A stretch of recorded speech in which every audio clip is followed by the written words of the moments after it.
د ماشومې جنۍ تکبیر ووایه.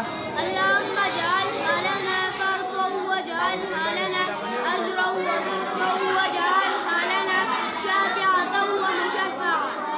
فیضانه ته د بالغ څلورم تکبیر ووایه.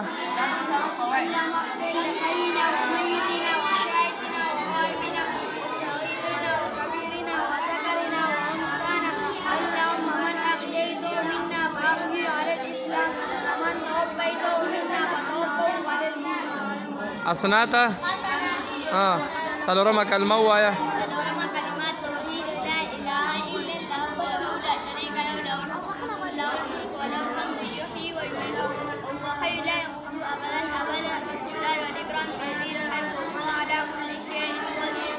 ما شاء الله ما شاء الله.